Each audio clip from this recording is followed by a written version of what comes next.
अशोक सिंघल के साथ हमारे साथ जुड़ चुके हैं हमारे सहयोगी मनोहर लाल, उनके साथ जो करनाल से उम्मीदवार हैं बीजेपी के पूर्व मुख्यमंत्री, वो मौजूद हैं। बातचीत कीजिए अशोक लाल जी। तो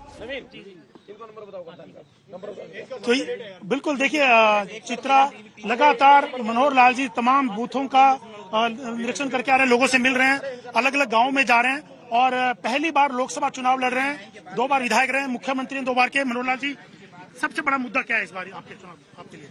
देखिए, मुद्दे तो हमने जनता को सब बताए हैं। जनता में उत्साह है, जनता में एक बहुत बड़ा उत्साह है और उस उत्साह को लेकर के और मैं समझता हूं कि जितने बूथों में अभी तक गया हूं, 5 बूथ तो यहीं इसी काछवा गांव में, 4 बूथ इससे पहले हो गया हूं। 9 के 9 बूथों में लंबी लाइनें लगी हैं, उत्साह पूरा है और जो मैं अनुमान लगा रहा हूं, बाहर जैसे टेबल्स होते हैं वहां भारतीय जनता पार्टी के कार्यकर्ता खूब डट करके जमे हैं और मेरा पूरा विश्वास है कि हरियाणा में 10 की 10 लोकसभा सीटें। मनोहर जी, पहली बार आप लोकसभा का चुनाव लड़ रहे हैं, हालांकि संगठन के नाते आपने पूरे हरियाणा में बहुत काम किया है। प्रधानमंत्री मोदी उस वक्त भी संगठन देखते थे, तो आप दोनों ने मिलकर काम किया है। तो आपको क्या लगता है कि 2 बार के विधायक, पहली बार भी 14 में लड़े आप, उसके बाद सेकंड टाइम, अब लोकसभा पहली बार, क्या फर्क समझते हैं?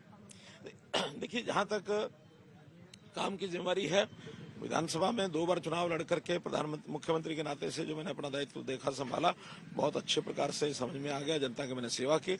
अब नया दायित्व लोकसभा के चुनाव के बाद क्या मिलेगा, ये हमारे जो नेता हैं वही जानते हैं। उस विषय में मेरा कहना उचित भी नहीं है। जो दायित्व मिलेगा उसी प्रकार से जनता की सेवा के भाव से वो पूरा किया जाएगा। मनोहर जी, हरियाणा में 2 बार आप मुख्यमंत्री रहे, हरियाणा के आपके काम या मोदी का नाम? देखिए, मोदी जी का नाम भी है, मोदी जी का काम भी है। अभी तो लोकसभा का चुनाव है, तो लोकसभा के चुनाव में मोदी जी का नाम, मोदी जी के काम, वही जनता पर हावी प्रभावी हैं। ये ठीक बात है कि प्रदेश सरकार ने भी अपने कुछ काम किए हैं जिसको जनता याद करती है। तो जब जनता कोई निर्णय लेती है तो दोनों चीजों को मिला करके लेती है। मनोहर जी, एक सवाल और, कांग्रेस कह रही है कि इस बार हरियाणा में स्थिति अच्छी नहीं, हालांकि वो तो कह रहे हैं सेंटर में ही सुबड़ा साफ होने वाला है बीजेपी का, एनडीए का। मैं किसी विपक्ष के नेता का या किसी दूसरी पार्टी के नेता के इस प्रकार के क्लेम का ना कभी जवाब दिया है, ना मैं देने वाला हूँ। ये जवाब है जनता के जिम्मे, और आज तो जनता सब काम कर चुके हैं। जनता उस परीक्षा जो पत्र हमने लिखा है अभी तक, उसकी मार्किंग जनता कर रही है और 4 जून को उसका परिणाम निकलेगा, जनता बताएगी। एक आखिरी सवाल, हरियाणा में कांग्रेस और आम आदमी पार्टी मिलकर चुनाव लड़ रही है, तो उसका कितना इम्पैक्ट होगा, क्या फर्क पड़ने वाला? कोई इम्पैक्ट नहीं है। हम तो देख रहे हैं कि जैसे आम आदमी पार्टी की एक ही सीट कुरुक्षेत्र वो हारने जा रहे हैं और किसी प्रकार का प्रभाव, आम आदमी पार्टी का प्रभाव तो पहले भी नहीं था, 0 के बराबर थी, लेकिन कांग्रेस ने उन्होंने मिलकर के चुनाव लड़ा तो भी उसका कोई प्रभाव नहीं है, न कांग्रेस की सीटों पर, न आम आदमी की सीट पर। केजरीवाल जेल से बाहर आए हैं, वो इमोशनल कार्ड खेल रहे हैं, उसका क्या? इमोशनल खेलना उनकी एक आदत है, उनका स्वभाव है, लेकिन जनता समझ चुकी है।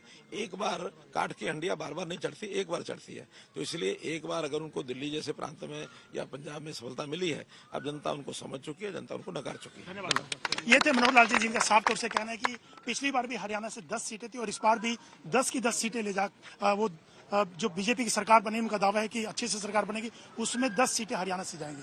जी चित्रा, ये अपने आप में महत्वपूर्ण है। अशोक, आप बातचीत कर रहे थे, पूरी की पूरी 10 सीटों पर वो जीत का दावा कर रहे हैं। इस बार कांग्रेस पार्टी 9 सीटों पर, आम आदमी पार्टी 1 सीट पर चुनावी मैदान में है, कुरुक्षेत्र में उसने आप पार्टी के उम्मीदवार को उतारा है। ऐसे में बेहद दिलचस्प है इस बार का मुकाबला हरियाणा का।